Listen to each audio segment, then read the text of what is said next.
So thanks for being here. Maybe some of you again from my last webinar, probably many new. And I'm just going to go over kind of the four questions in particular that were framed on the webinar invite and try to also get to your specific questions. I'm going to try to move through it pretty quick so we have time for a back and forth because I'd rather that than this kind of monologue, especially talking to people through a screen. There's no audible feedback or anything, so it's better than nothing right now, but it's not so great. So I'd like to have the back and forth rather than just be a talking head here. But I'll try to go over some information that I hope is really useful for folks, especially going to be most useful for people who aren't many years in, but in the beginning, haven't yet started or just in the first few years, to avoid some mistakes and be most strategic with what you're doing. Here's our site in the Mad River Valley of Vermont. Just a little bit of a visual kind of account of it. Some of these photos are in the book. Actually, some are since the book came out, the Resilient Farm and Homestead book. So garden layout, I want to start with that. When you lay out your food system, it's really important to keep some structural things in mind.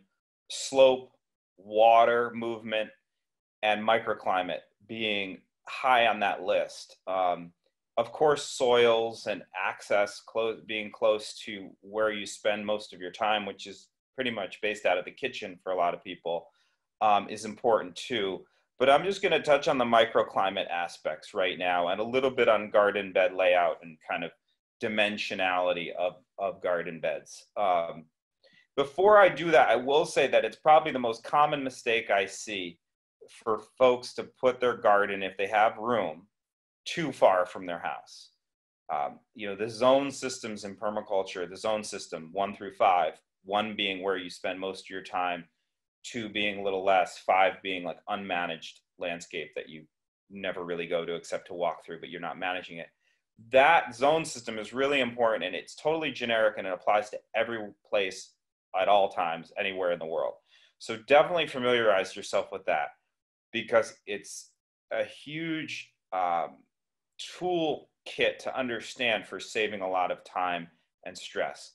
So the best garden is always going to be the one that's right outside your kitchen door. Ideally, you have a door that goes out into a sunny space, and you have a kitchen garden there, some culinary herbs, some salad greens, stuff that you might want to grab multiple times a day. I see people putting their garden way out, 100 feet, 200, 300 feet from their house. And you'd have to be very disciplined to keep a garden up like that, because most of having a successful, good garden is not huge amounts of hours. It's vigilance. It's a little bit of time every week versus, a heavy lift 3 times a year. There are some crops that you can grow that way, like squash, for instance, just a big lift a couple times a year. But most plants are going to succeed through your daily, weekly vigilance. Not a lot of time, but regular time. So it needs to be close. You want to have your stuff in zone 1. Unless you're a commercial grower, things change a lot for that context. But from a climate perspective, now that being said, you may have only a sunny spot 400 feet from your house and there's no real sun around your house. That's not a great situation, but if you have that, you got to put the garden where you have full sun in pretty much any climate for the most part.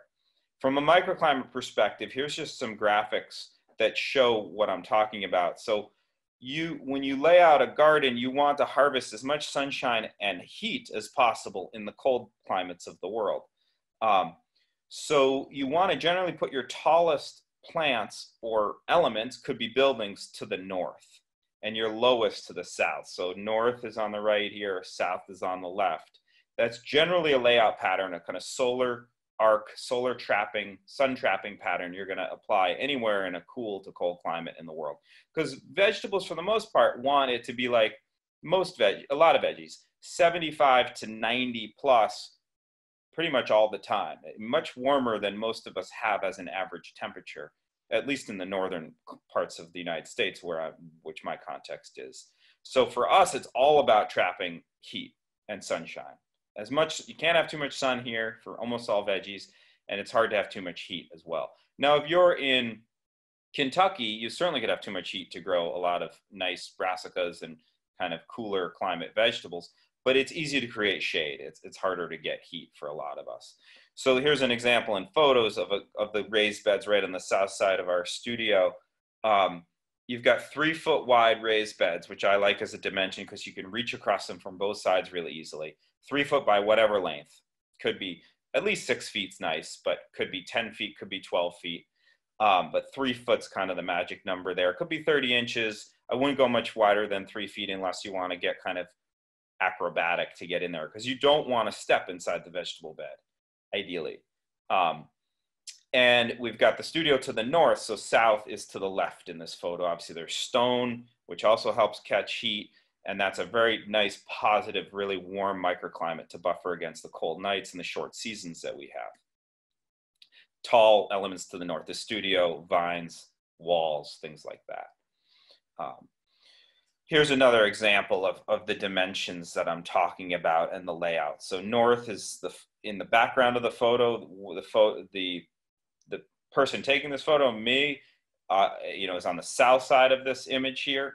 3 foot wide garden beds. These are 8 to 12 inch tall wide boards, and they're pine. It's just because I had them. Hemlock would be better. Tamarack would even be better than that, or cedar, or black locust, or white oak if you have access to it.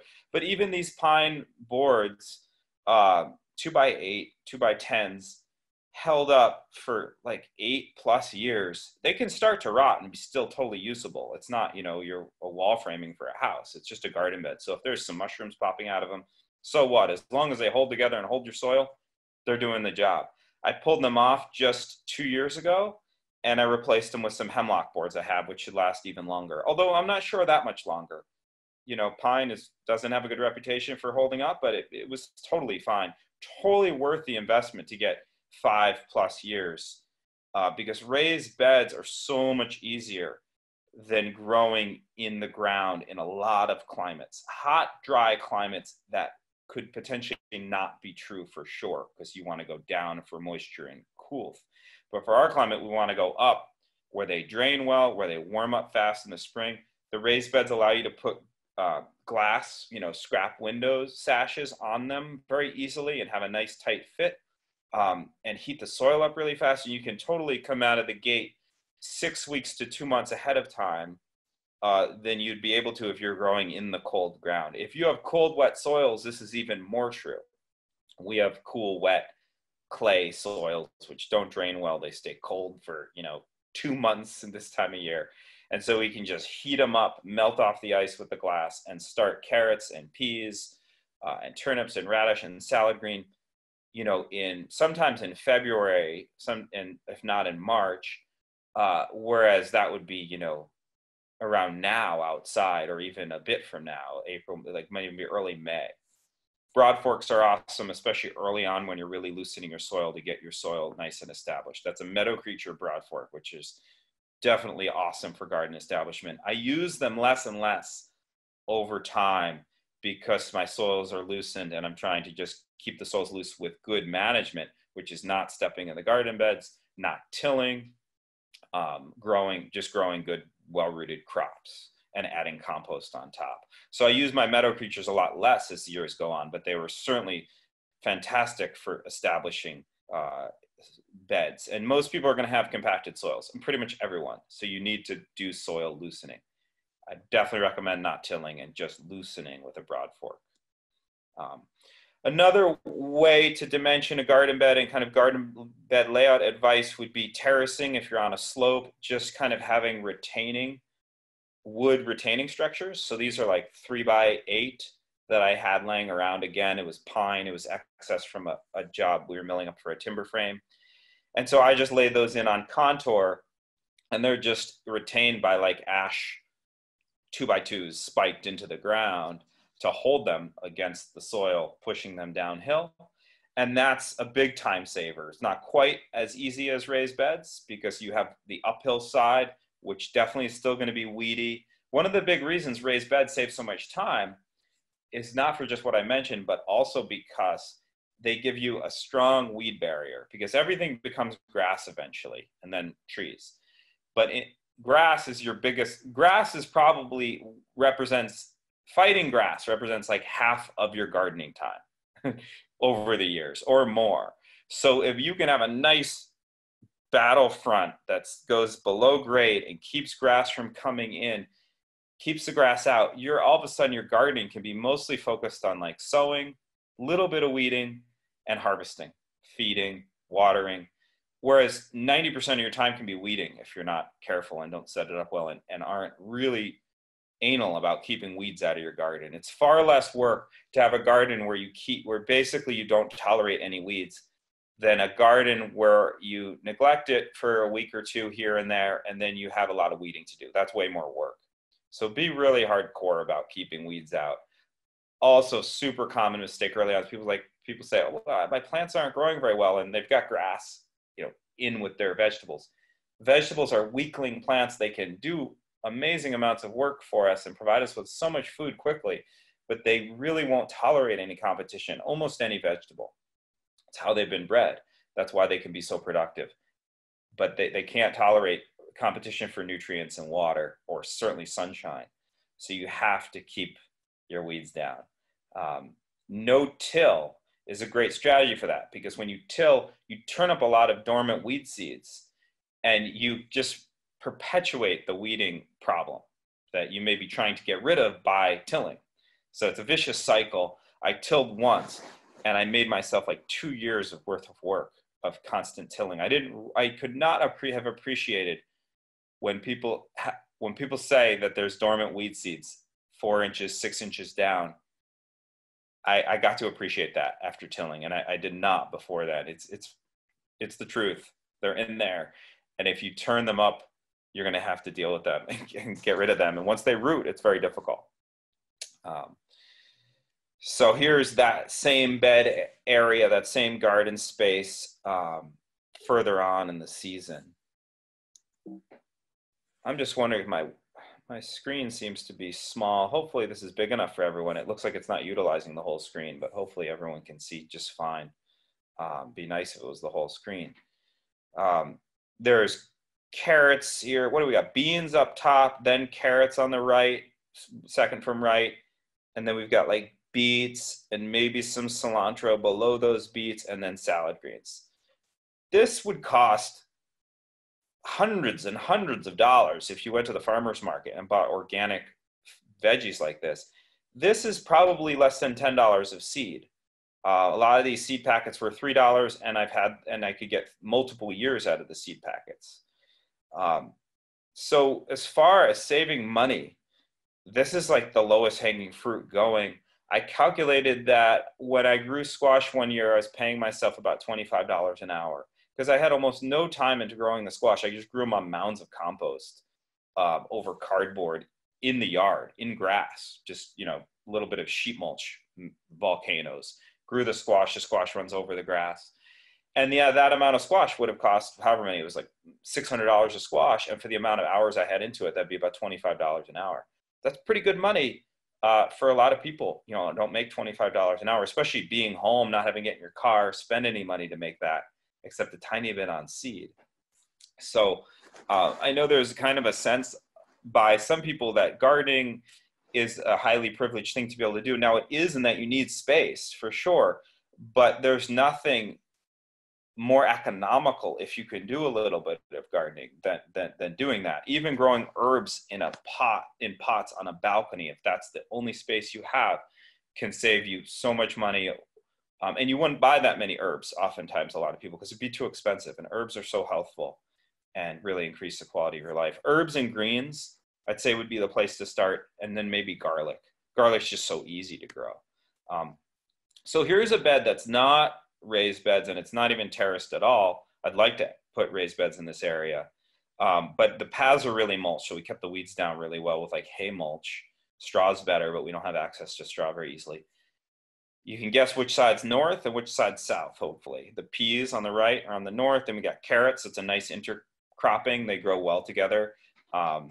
There's a lot of companion planting strategies you can look into on Google and in books where they mutually benefit one another. Peas and carrots are a famous example. and then salad greens on the left. You wouldn't generally want to grow, let's say, 2 root crops next to each other because they're both trying to use the same resource down below. So it's always good to have a root next to something that's a shoot, like a vine. So they harvest different resources in the same space. Resource partitioning is a fancy way to say that. Alliums, onions, shallots are a real favorite of ours as far as what to grow. Because they store so well. They're at least as tasty as onions, if not tastier, but they store way better. So it's really easy if you spend some time and you have a decent site, you build up some soil to grow way more food than you can have in late July, August, especially September for sure, October, and then a little bit into November, depending on your climate. But then there's 7 other months or whatever that you will still probably want to eat. So a lot of people's early garden experience is just, and still, even after 15, 20 years, some experiences, I have like way more food than I can eat. We have an abundance, we're giving away food, and then there's maybe not enough at times of the year. So it's all about evening out that curve, spreading the abundance, the pulses into the times when there's a lack. So it's all about storage crops in a lot of ways. Maybe 70, 80, 90% of what you want to grow really should be storage oriented in this climate if you want to have a whole year diet from your garden.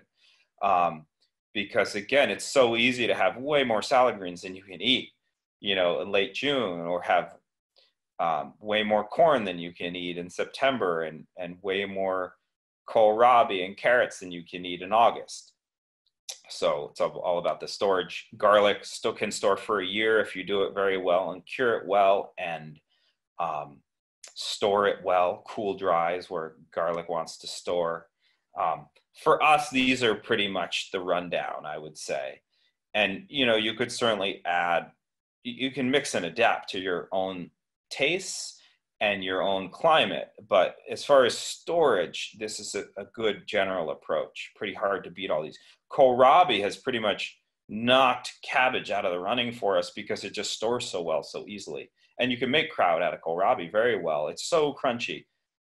I'm on a fast right now. This looks really, really good.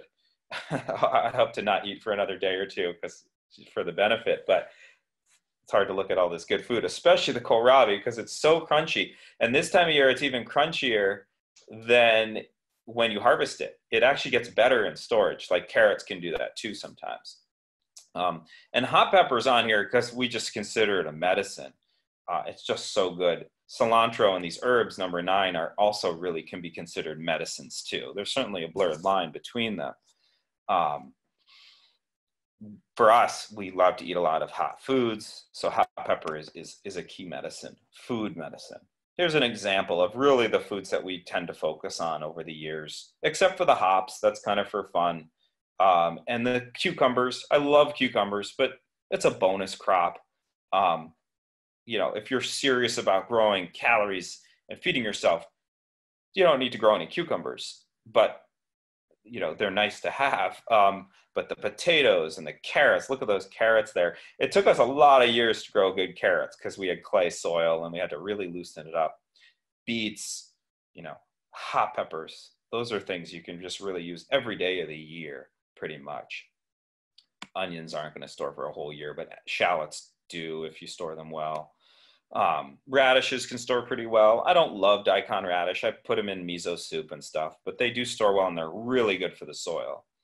So some of this is also, to just treat your soil well, because ultimately that's the principle on your bank account of your biological bank account. So you need to keep pumping that principle. So some things are just to get good soil, like cover crops, like buckwheat. We'll talk about that in a minute. And daikon is a great way early on to loosen up soil. Carrots can be good too. But if your soil's not that loose, you won't get very nice looking carrots. Typical summer salad here, or even could be very early. This could be June with the radishes. A lot of herbs in there. I found herbs are huge, and that I would never buy as many herbs as we consume now because it's so cheap to grow them, but they're very expensive to buy. And that you can have almost like half your salad be fresh herbs, especially with cilantro and parsley. And they're so healthful. It's interesting to think about how herbs haven't had the nutrition bred out of them as much as vegetables, which have been bred for size poundage, because that's what's profitable, and being able to be shipped globally and nationally. Herbs are still bred for flavor, and flavor is a reflection of nutrition because you're tasting the nutrients. So herbs are still incredibly nutrient dense, where a lot of vegetables have had a lot of the nutrient density bred out of them over the years, especially from their wild forms.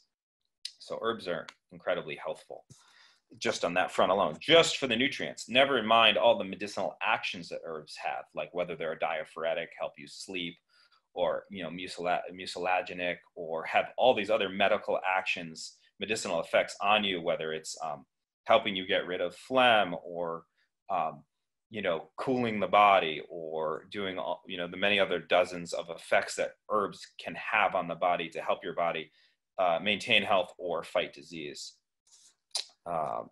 Here's another example of that studio garden that you now have seen 2 photos of previously, further on in the year, with cabbage and kohlrabi. That's not great interplanting. I've got cabbage and kohlrabi next to each other. They're both very closely related plants in the same family, brassicas, so they both succumb to the same pests.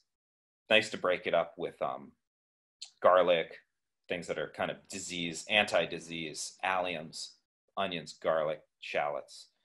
You can see the echinacea coming up there on the north side of the bed. So that's kind of a little bit of a food overview of some medicine. Then I'll focus a little more on medicine now and get through the remaining slides and hopefully focus on questions. So we're looking at Erica, my wife, and in one of our kind of medicinally focused gardens. I think it's all medicine, so it's hard to draw the line. But a lot of our strictly medicinal plants are in this area. Lemon balm, calendula, that's a great flower, super early flower, and keeps flowering throughout the year. The lemon balm's awesome for a tea. We grow a lot of mints too. You see a pear in the upper left side of this. This is looking south pretty much. Chamomile, a nice nervine. Nervines are so important right now. I'm not going to talk a lot about medicinals because it's not in my expertise, and I deliberately don't focus on it because I'm lucky to have my wife who's so oriented to it, at being a naturopathic doctor and an herbalist and really knowing the different effects of the herbs.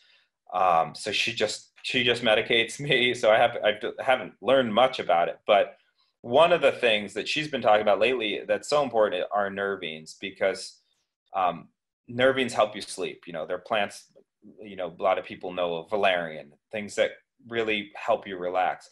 And so few people are sleeping well right now. I know I haven't been generally. And sleep is so essential. I mean, it's as important as eating, and as important as movement and exercise and fresh air and sunshine and good nutrition. It's even more important than good nutrition, arguably, and as far as how essential it is, in the near term. So we have to sleep well if we want to be healthy and be able to fight disease. We'll probably all be getting this virus that's going around, or most of us. So it's a question of when, and it's a question of how strong is your body system when you get it. So sleep, being well rested, is top on that list, along with being hydrated and some other things. Hydration's hard to overestimate. So chamomile, lemon balm can be quite calming, and some other herbs that we grow are strong nervines. Milky oats, harvested in their milky stage, just oats harvested when they're milky as a tea, is a nice calming tea. Personally, we need to focus on those more because, again, we haven't been sleeping that well, at least not until the last few weeks, when we start to buckle down and get a little more serious about taking care of ourselves in this crisis, if that's what it is. Seems to be, at least for many people. As far as some top medicines, I'm really going to just focus on the fruits because, again, I'm not much of an herbalist. So my webinar I just did, that I did with Erica, is on YouTube, and that hits on the herbs a bit more, just a little bit. We'll hopefully do a whole focused one soon. Blackcurrant, seaberry, blackberry, blueberry, autumn olive, autumnberry are probably our biggest ones, of like daily medicines we consume throughout the summer, and especially in the winter, we freeze some of these. We really only freeze the blackcurrant and seaberry as an oxymel. otherwise, the rest of it's just during the summer. And honestly, in the summer, you don't need too much medicine, is my finding. And a lot of people, I think, find you're outside, you have enough sunshine and water. Those are such overarching medicines that really a lot of the medicinal allies that we have in our life are needed for the long, cold winter, or if you have a particular condition or health issue. But if you're well, in the summer, you hopefully don't need much in the way of medicinal inputs besides for movement and sunshine and fresh air and good nutrition and sleep and hopefully happy thoughts and being, having a lot of joy. You can't overestimate the value of that too. And things like laughing, things many of us could probably do a lot more of. This is how we make our oxymel. We just put the sea berry. You could do this black currant too, or aronia. Aronia is the easiest thing to grow in the world. Super loaded with phytochemicals, anthocyanins, and nutrients as well, vitamins and minerals. We blend it up, and after we we'll often put honey in after, and then we squeeze it through a nut milk bag. Here you see on the upper right, and then we drink it, and we freeze it as well.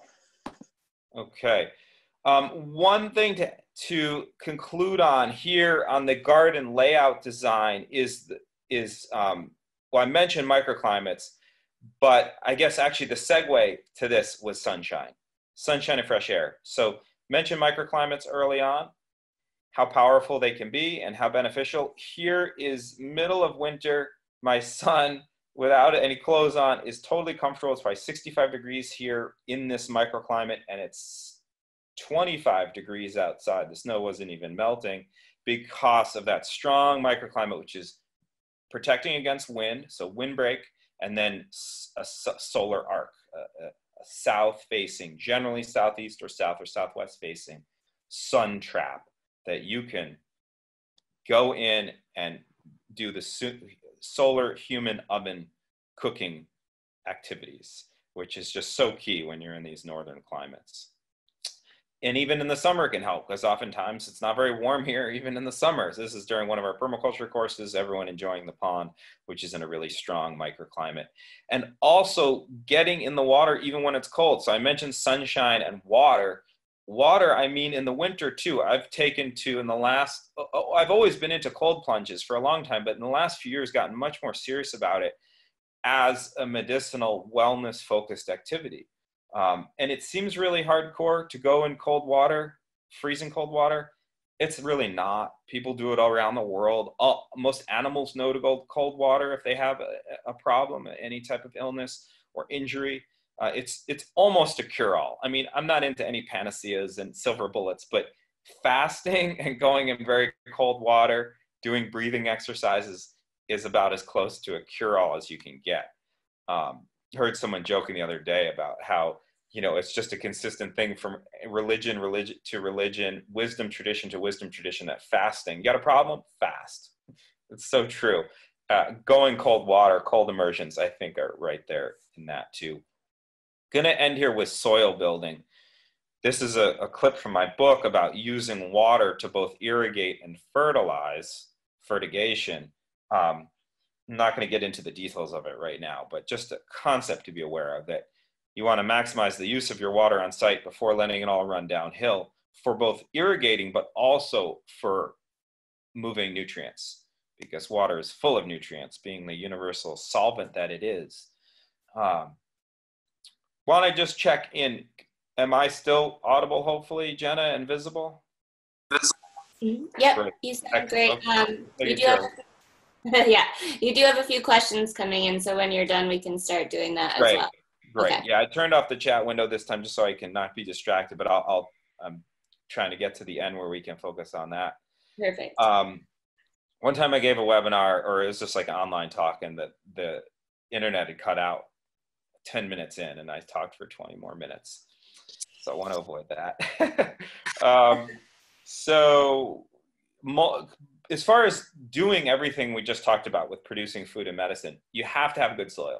And almost no one has good soil to begin with, because we've destroyed most of the soil where most of us live, either through just heavy equipment operation, or actually literally mining it off-site, or just losing it due to erosion. So almost everyone's homework to garden is to first build soil, which can come through heavy mulching, adding manure and composting, cover cropping, saving your urine so it can go right to your food, because you can grow a lot of great stuff even in terrible soil if you just feed the plants with fish emulsion or urine or other types of water-based fertilizer, urine being free and plentifully available, and really a waste if we just don't use it. Waste is just a resource misplaced, remember. So these are all valuable resources. I always give people homework when I do a site consult to get wood chips, because almost no one has piles of wood chips around. If you want to grow food, you really want a pile of wood chips around, because it is free food, because it's free soil and free weed control and soil feeding nutrients. It feeds mycorrhiza, feeds fungi, which is a big part of the soil food web. So you want as big of a pile of wood chips as you can pretty much have, all in all. It'd be great to see the world hoarding wood chips, maybe to some extent, rather than you don't need toilet paper, but you do need wood chips. Or sawdust. You need organic matter, and all organic matter is good organic matter. We're lucky we don't have to look out for a lot of pesticides or herbicide residue on things like hay, but I know in some places you do. Horse hay that's been going to horses can have some chemicals applied to it in certain parts of the country. You know, they'll spray hay fields. Around here they don't, so it's organic, but some of that can bioaccumulate in your soil, so you do want to be careful of that. But for the most part, all organic matter is good organic matter. People ask, well, what kind of wood chips? Any wood chips. No one's probably chipping up a black walnut, which might rot a little more slowly, or a cedar. You can grow mushrooms for free in these materials. You can use them as mulch materials to keep grasses down. You can use green materials that you grow, like comfrey, as a mulch. So we grow thousands of comfrey plants and just scythe it, and we'll mulch with comfrey, and it's a super nutrient dense mulch, and it will occlude grass. Grass occlusion is a huge part of any gardener's job, pretty much in most climates. So you got to have a lot of, you got to have an arsenal to do that. You need to be able to have cardboard or hay or wood chips, very deep wood chips, to keep grass down, or remove the grass by hand and keep on it.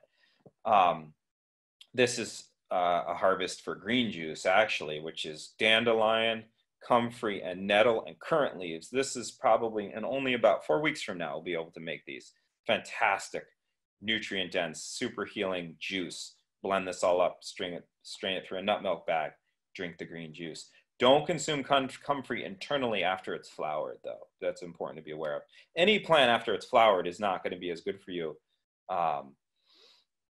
with some of the chemicals that are made after it's flowered. So you want to generally be careful of that. This isn't a recommendation. This is just a report of what we do. Manure, of course, having animals. There's so much fertility in this picture with the animals and then the pile of wood chips. The thing about having animals is you have to feed them. So you're not necessarily producing a resource net. You know, a lot of people get into chickens being like, yeah, I want free eggs. And then they realize, well, a bag of organic grain is 25, 30 pounds, $30 for a 50-pound bag. So you might be getting eggs for $2 or $3 a dozen versus $5.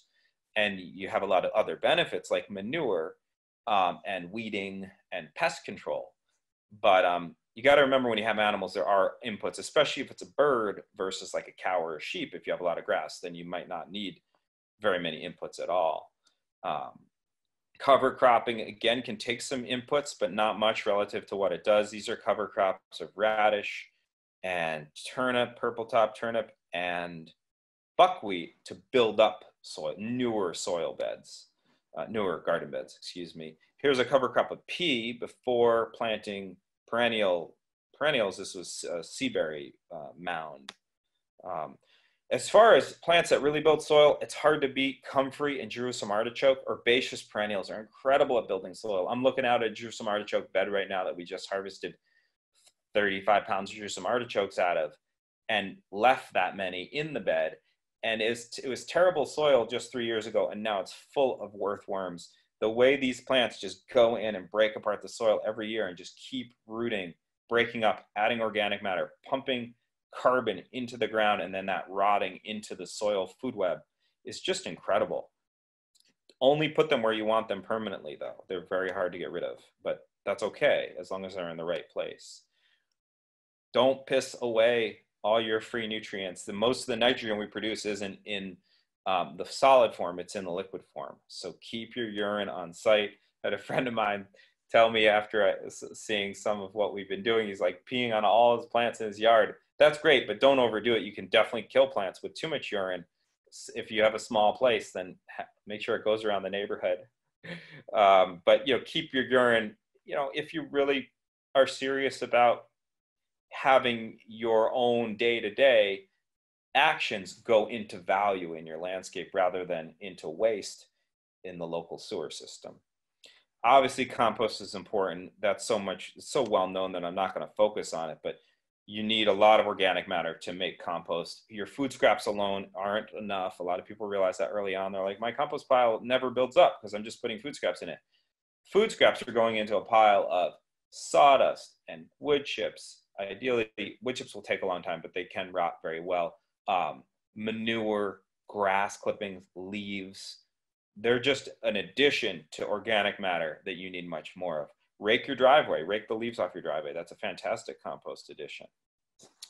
This is all wood chip. This was pure 100% wood chip compost in here that we've made into a potting soil. So I'll end on that note and try to get to questions, just end with some photos of our permaculture design course where we teach all of these strategies and many more and have a lot of fun. And our book, which hopefully you already know about if you're here because of Chelsea Green, who publishes it. Thanks, everyone. Take care. Bye-bye.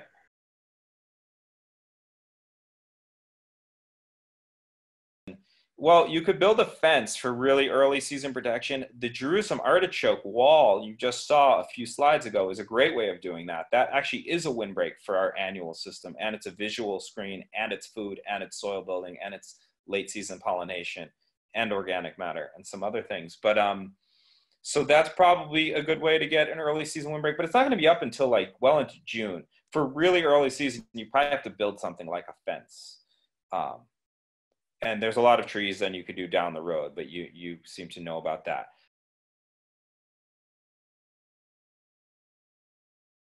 We can't all do it all ourselves. I don't like the word self-sufficient. I like self-reliant because there's no self-sufficient, 100% self-sufficient. It's kind of a bizarre idea.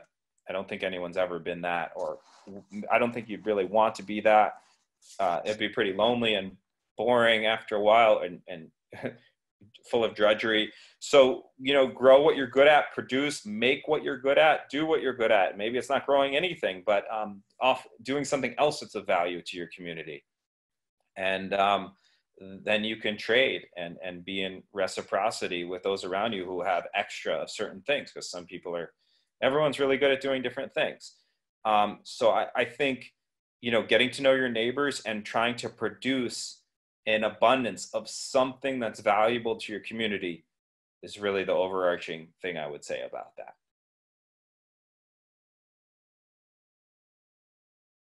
Kind of what time of the season it is, if there's a bed that really needs a hand more than others. Depends how much food you need out of the bed. If you have extra space, you can cover crop a lot. If you're like, I need all 1,000 square feet of my garden to produce a food yield this year, then you won't cover crop, but you'll have to make it up with compost addition instead. There's no cheating the system, or you're mining out your soil and you won't have a good yield really soon. So the time of the year obviously is a big one. You're going to sow buckwheat only after frost has passed. You can sow peas and oats much earlier and later in the season. Those are some ideas about that.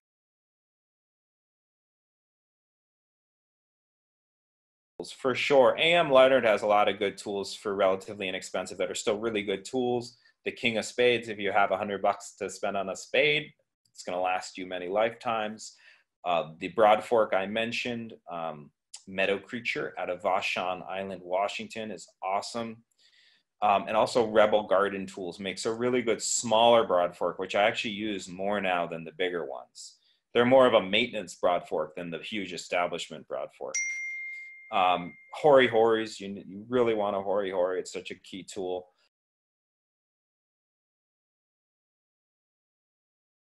We've limed our soil. We put wood ash down. And growing crops and building organic matter, OM, just increasing the percentage of your organic matter, balances the pH over time, or so I've been told. It seems to be true. Or if it doesn't balance the pH, which a lot of soil scientists say it doesn't seem to matter as much, because the pH matters more if your soil isn't as good. It's not just like, you know, it's not consistent. If you have a high organic matter soil that's pH 4.5, you're going to be able to grow less in it than if you more in it than if you have a low organic matter 4.5 pH soil, which is an acidic soil. So pH is one part of the picture. Organic matter is like generally among organic growers like myself, organic matter is the holy grail. That's the name of the game. Organic matter, organic matter, organic matter. And so we don't tend to focus on some of the other things as much. Not that they're not important, but that they're secondary.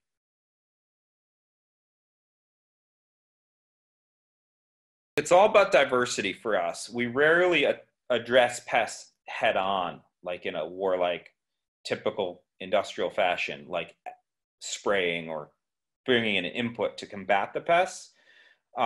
So we just go for a lot of diversity. And we also do cover certain crops, like arugula now, because of the leaf hopper, I think it is, some type of pest that's new to us here. We cover with remay early in the season so the pest doesn't get in, and then once the plant's big enough, it can handle the pest. We do that with squash too, for the squash bug, the yellow squash bug that affects cucurbits, like cucumbers too. A lot of pests aren't a problem if your plants are healthy and when they're bigger and more robust, just like humans, right? It's as much about the terrain as it is about the germ, about the pathogen, about the pest.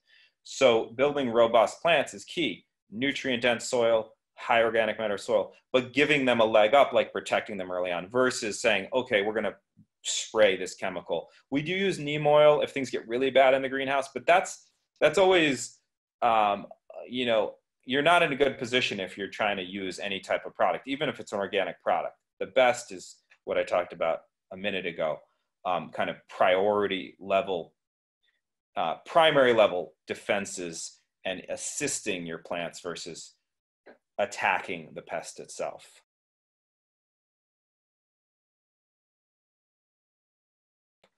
A lot of different ways, catching rainwater on a roof above and then gravity feeding it with drip irrigation is one, or just catching it. We just catch it in 5-gallon buckets below gutters and then just water every now and then, but we're in a pretty wet area. Mulching your beds will like almost eliminate watering needs oftentimes.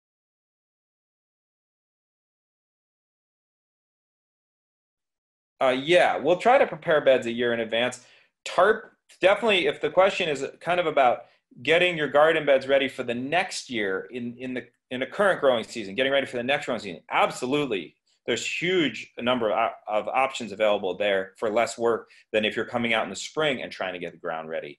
The easiest way is putting a black tarp or even a clear tarp over an area the year before, kill all the grass, and you're going to have like a beautiful bed to start off with. You might have to still add some compost, but the grass is dead, which is most of the problem for a lot of people. And you could decompact then with a broad fork for sure. Cover your beds in the fall. Don't let them be bare all winter, ideally. So many people do. Cover them with half a foot of leaves if you can, or grass clippings, and rake it back in the spring.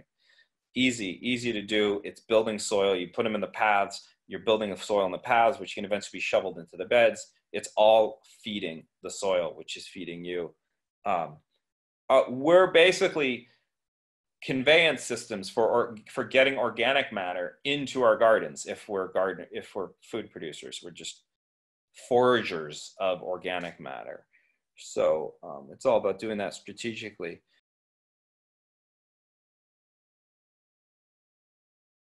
Well, one early on was like, don't put squash touching each other. I think I have a photo of a squash closet in my book. That's a stupid idea. That was like early on. You want squash laid out separately, not touching each other, cleaned off. You want to store squash. That was a big one that was just silly that we did. What crops store great in sawdust? Apples. Oh man, I have a whole Rubbermaid container full of apples. They're still pretty crispy in sawdust, right 50 feet from me right now, but I'm not going to think about them. Carrots, although carrots are great in just plastic bags. I think UVM did a root cellar study and found that carrots stored best just in plastic bags. So you don't need to get fancy. Leeks store well in sand. Cabbage stores well in dry sawdust, depending on how wet your moisture root cellar is. There's so much more about that.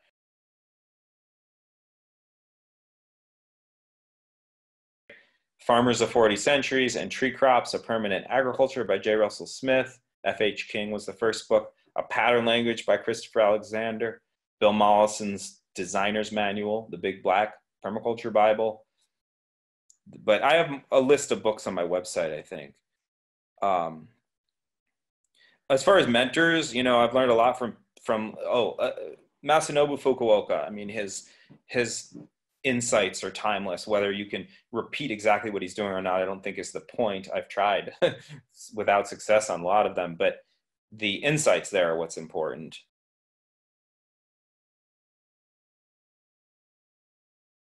Grind them ideally. Don't stump them with an excavator, because that's super destructive. That's probably the most destructive activity next to blasting. You do have to do it if you're digging a foundation, or if you're maybe, if depending on your farming approach, you might need to excavate stumps out, but that's expensive. Big fan of grinding stumps. You could work around them, burning them down, and work around them in a more kind of primitive approach, and a lot cheaper.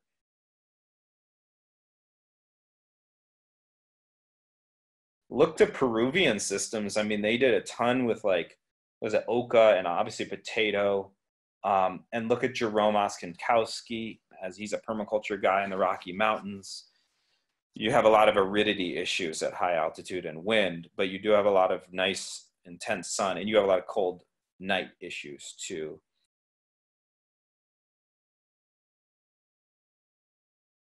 For sure, especially if you were grazing it. If you weren't grazing it, you would tend to deplete that area, for sure.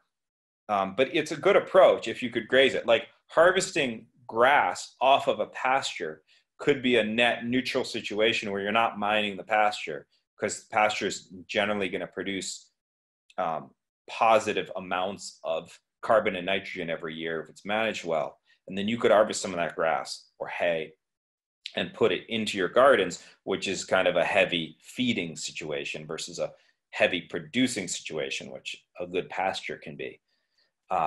Pasture can be regenerative, whereas a veggie garden in of itself is certainly not regenerative. At best, we're trying to keep it from becoming degenerative. So yeah, that it would be all about good grazing.